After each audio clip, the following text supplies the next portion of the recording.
I am reading The Bonfire by Robert Frost.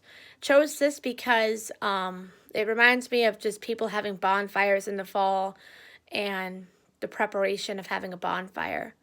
So here we go.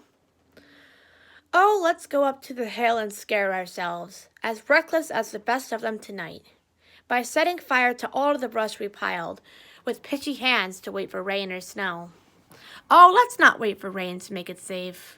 The pile is ours. We dragged it bough on bough, down dark converging paths between the pines. Let's not care what we do with it tonight. Divide it?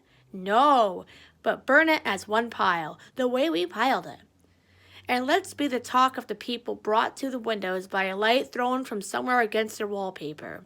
Rouse them all, both free and not so free, with saying what they'd like to do to us, for what they'd better wait until we have done. Let's all but bring to life this old volcano, if that is what the mountain ever was, and scare ourselves. Let wildfire loose we will. And scare you too, the children said, together. Why, it wouldn't scare me to have a fire begin in a smudge with ropey smoke, and know that still, if I repent, I may recall it.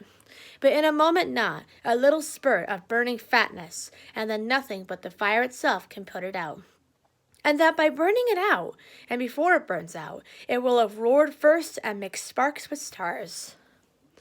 And sweeping round it with a flaming black sword, made the dim trees stand back in the wider circle. Done so much, and I know not how much more. I mean, it shall not do if I can bind it.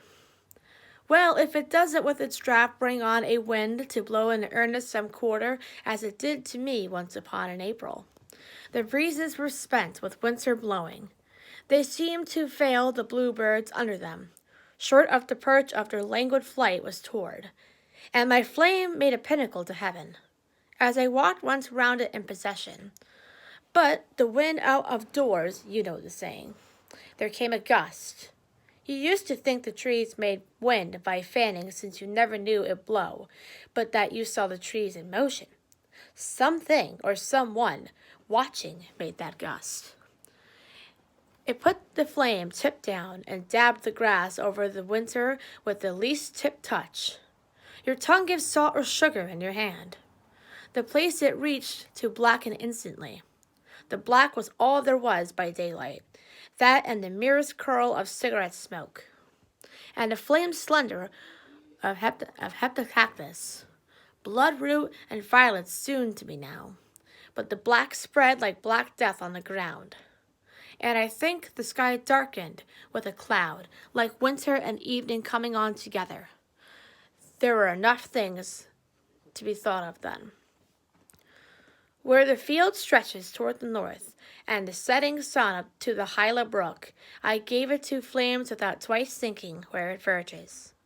Upon the road, two flames too, though in fear they might find fuel there, in withered brake. Grass it is full length, old silver goldenrod, and alder and grapevine entanglement, to leap dusty deadline. For my own, I took what front there was beside. I knelt and thrust hands in, and my face away. Fight such a fire by rubbing, not by beating. A board is the best weapon if you have it. I had my coat, and oh, I knew, and said it out loud.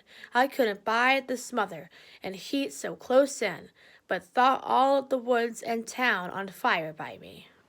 And the town turned out to fight for me, that held me.